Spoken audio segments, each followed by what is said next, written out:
spreadsheet. And you have to analyze that data however way you're going to do it. You're going to filter it, do your VLOOKUPs and all of that, sort it, color it, whatever you want to do. And then you're going to come up with your own action items. And in that action item, of course, whatever the action item is, you're going to update code, you're going to update content, or you're going to try to update other sites because of the link building side of things. And then there's the implementation. The recommendation could be just recommendations that you give to whoever does these changes, whether the client does the changes, the agency does the changes, an in-house developer, an outsourced developer, whatever it is, and that turns into these implementations. Now, how does it look like if we're using, with Python, we're using Python in some data science practices? These tools, often the data will export out. Export out in what? A CSV file, whatever spreadsheet, Google Sheets, or you're going to use an API that's just going to connect it and pull that data in. And then the analysis of the data, this is where the steps that you do in Excel or in Google Sheets or whatever spreadsheet, your manual steps of what you do to analyze it, this is what will be converted into a Python script. Okay, however that will be. Now, these recommended action items, you're going to just simply export the result out. However that's going to appear. Another spreadsheet, a document, a PDF, a dashboard in Looker Studio, or whatever reporting data visualization tool you're using. And then that implementation, it could be just telling someone on the team or some developer, some designer, or coder, or whoever that's going to implement things. Or it could be automated if you're going to go down that route. Now, the one that I have in a different color there, I would say is where you're spending most of your time. It is turning those manual steps into a Python script. And I've seen people that look at spreadsheets and decide on things that they don't even have their steps in their head of what they do. They have a good feeling of it, but they can't break it down into individual steps. That's the main challenge there. Breaking it down into individual steps, because that is what's going to turn into the steps within your Python script. And then I would say that sometimes there's a big learning curve. Let's say you're not doing this, your company is not doing it, you're still learning Python for the first time, you're hiring people, and when you're doing it for the first time, you might think, oh, I'm spending more time creating this script. If I just did this manually, I'm done already in Excel or what. However, once you have it all set up and it's only a one-time long use of time in setting it up. But once it's all set up, it's going to be way faster from that point. So, why do we even use Python? Because there's a large amount of data. It's hard to do. And Excel is having a hard time because it's more than 100,000 rows. You're reaching 500,000, whatever it is, and it's slowing down. Even Google Sheets would slow down.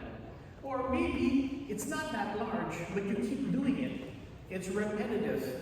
And if it's repetitive and you keep doing the same thing within a spreadsheet, then might as well automate it in some way by using a Python script.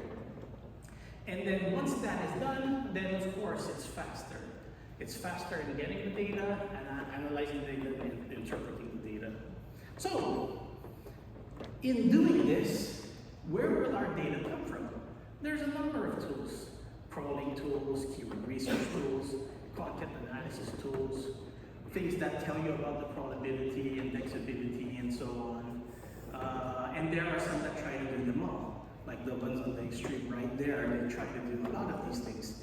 Now, all of these are sources of data, and all of them often have an API, so often, you could export that data, and that's what you're going to pull in into your Python scripts.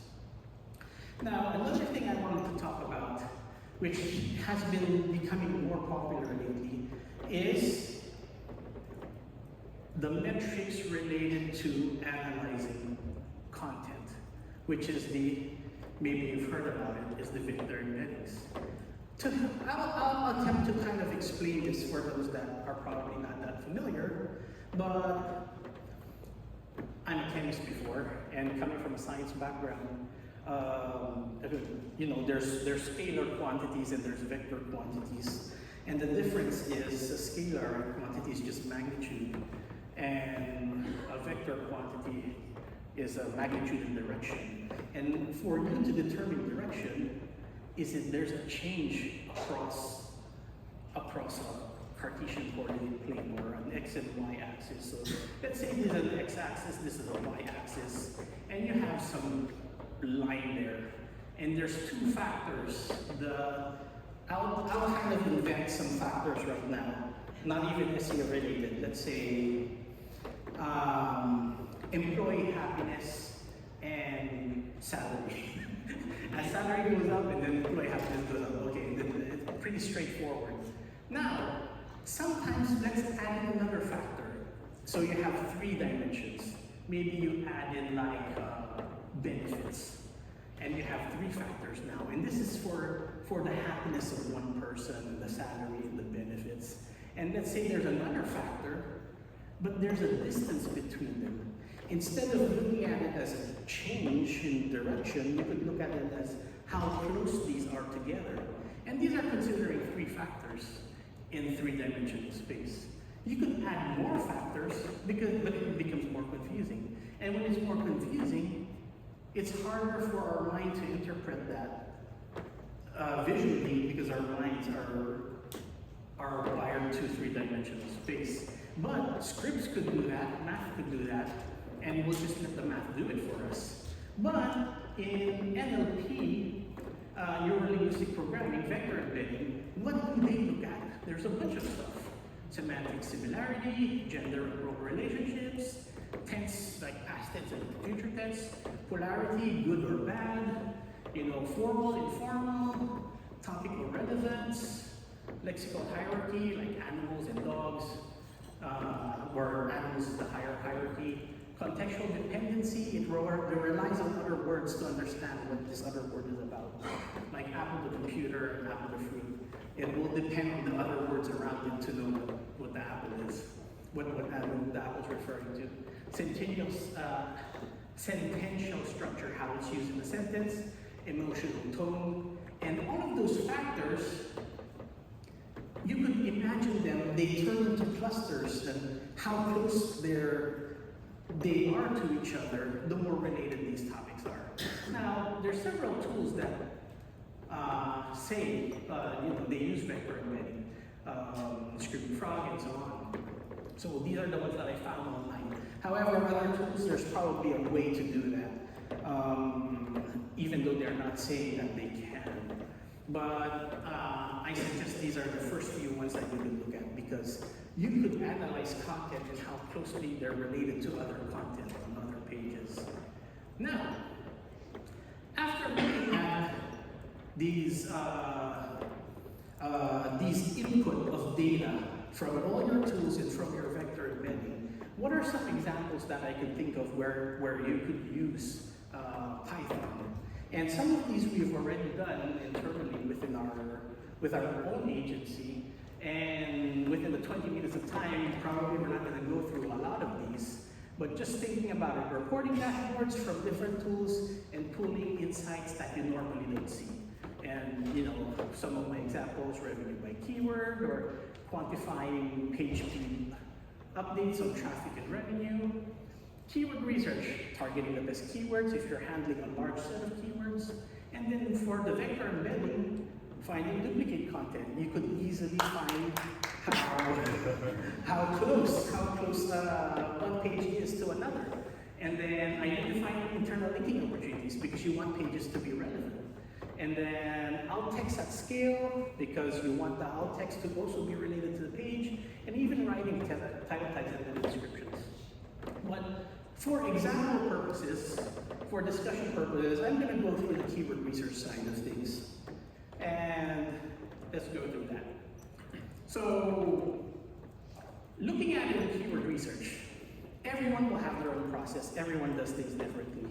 So, talking about it in general terms, usually you usually start with some initial words, whatever these seed words are.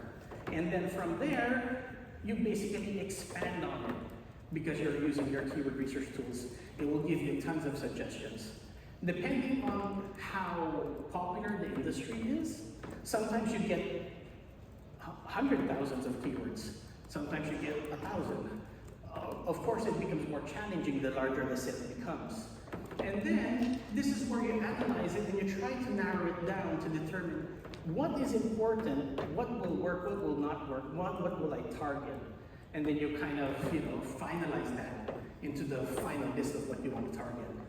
Now, what I'm going to share is some of the rules that I implemented on my way of thinking, but it could be different from yours. But that's fine, as long as we could turn it into specific steps that your Python script could run into.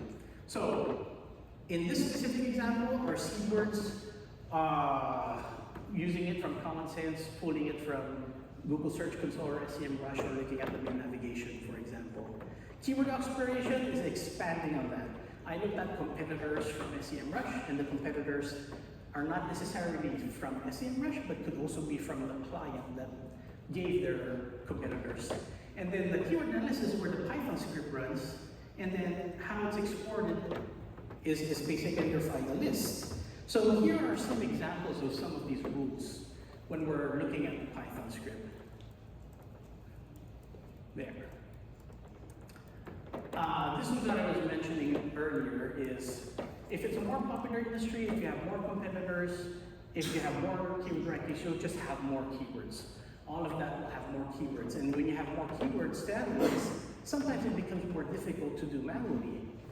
And then and the key point here is, how will you break down into individual steps on how you're going to narrow down to those keywords that you want to target. So in this Python script, here are my rules, and your rules could be different, but it's mainly for inspirational purposes. And you could think of it when you're making your own script, you could have your own different rules.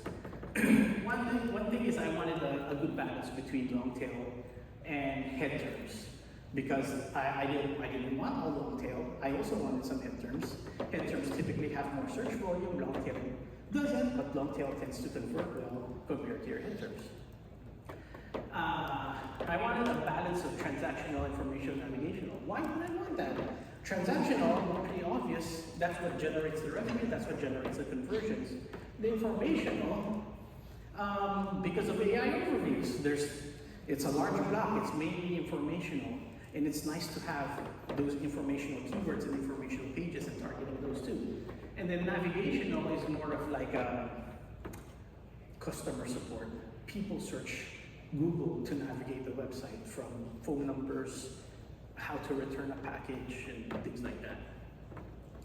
And then I wanted a balance of high KAI and high search volume. Now, for those unaware of the KAI concept, it's basically search volume divided by competition, so that I get the best balance between highly searched with least amount of competition. Some people don't like that metric because it could end up with keywords with low search volume, which is what I liked when I was in track 2.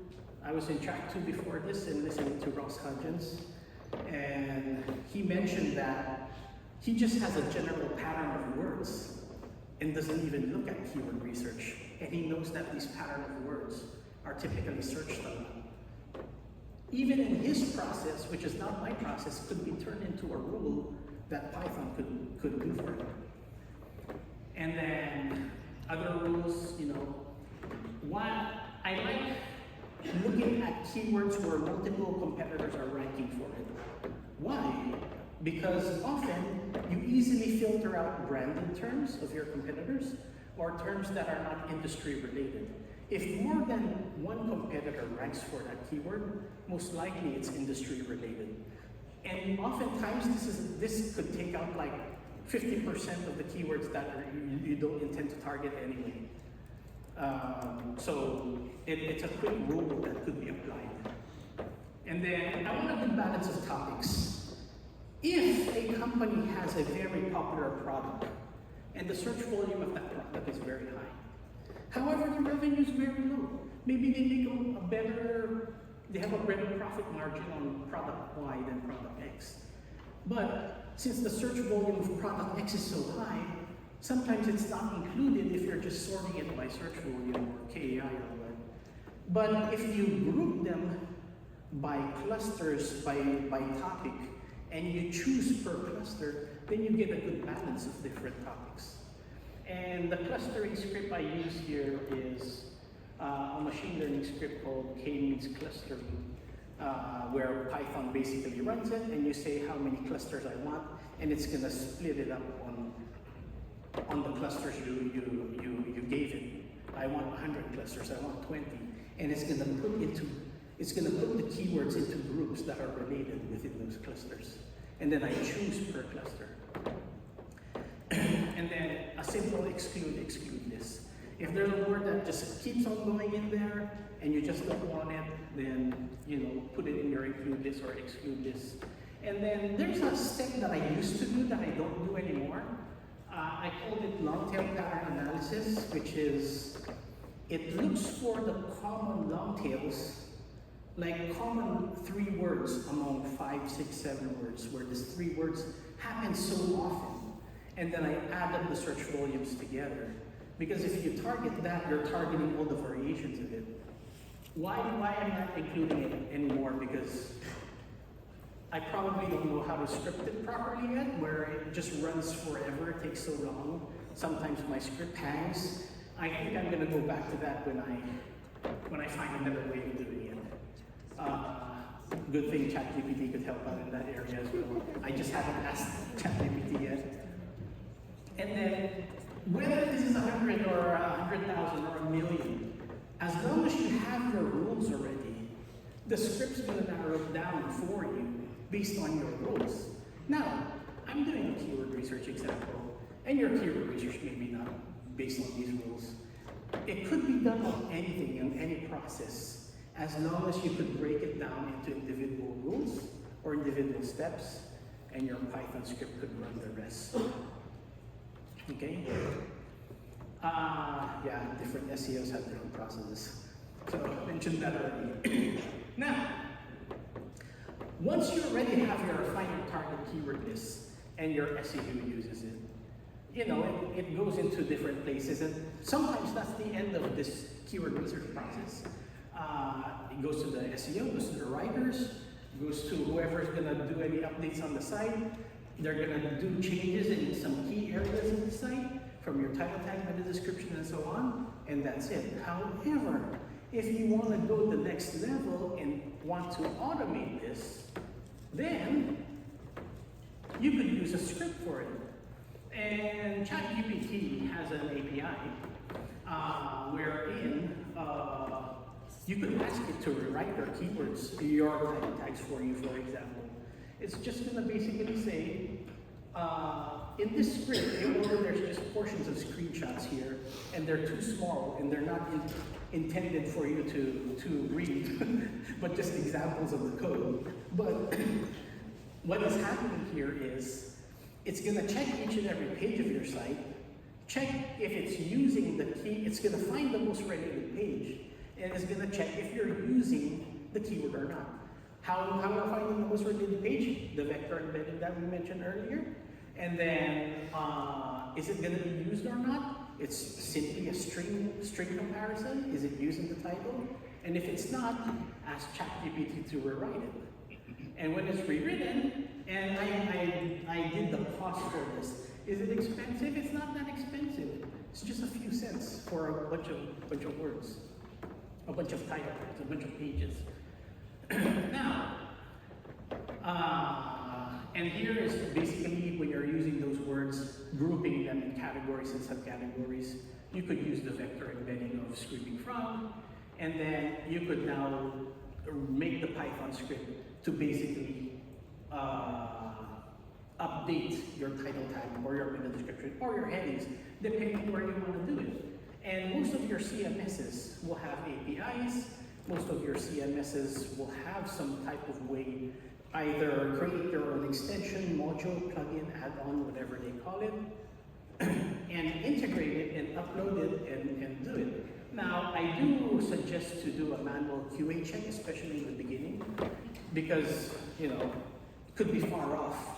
It could be, oh, this is bad, like it's written pretty bad, but that's where you're gonna refine your script until it makes the right, you know, lines. Now, one thing I also want to mention is sometimes when it writes, how I view automation at scale is I personally believe a human writing these titles, descriptions or whatnot would be better, is sometimes better than AI tools. However, if you have a 100,000 page site to 1 million pages, writing that by hand is very difficult. And when you automate it, oftentimes it's better than not doing it at all. So human is better than the AI, but the AI is better than not doing anything. So might as well do it at scale and then go back to it manually if there's some certain pages you want to focus on, and manually write these titles, descriptions, and headings. So, other things I wanted to mention here is other resources. Let's say, I would say that there's some learning curve in doing this, and these are probably some of the challenges you'll encounter if your agency doesn't have these yet, is how do you roll it out? I've seen in some agencies where the tech SEO team does all of these, then they do it for the rest of the company, rest of the SEO team. And then, or maybe you have a great internal training program where everyone becomes an expert. Now, that is also a bit ambitious. And then, sometimes you can create a user-friendly interface. So let's say you have team members that are not familiar with the code, and you turn it into a full-fledged application. The Python scripts, you could work it with Streamlit, Dash, Flask, or Django to turn them into actual applications. Of course, it's going to spend more time, spend more resources to turn it into an app. But it makes it user-friendly, where I don't know the code, I'll just fill up a form and things like that. Or just hire people to do it for you within the company, or partner with other companies. Now, another thing that you might ask is, if ever you have an interest in this, you're pretty good with the code, you start making your own apps, this is just one thing to ask and clear it up with your employer. Who owns the tool? If you make a tool and it improves efficiency, do you own the tool or your employer owns the tool? And I don't have an answer for that, but I'm just mentioning that it should be a discussion so that there's no problems in the future. And then, if you're just learning for the first time, there are resources that you could go to. YouTube, Coursera, Udemy, ChatGPT, a lot of it. For ChatGPT, just think of it as ChatGPT is an expert in almost anything, and you just have an extra person to ask any question, and it will really write code for you. And then for SEO application purposes, because there's lots of Python resources, but the ones online that talk about SEO, I found these three very informative. Jackie Chow, Greg Bernhardt, and JC, I don't even know, I'm going to murder how I pronounce that,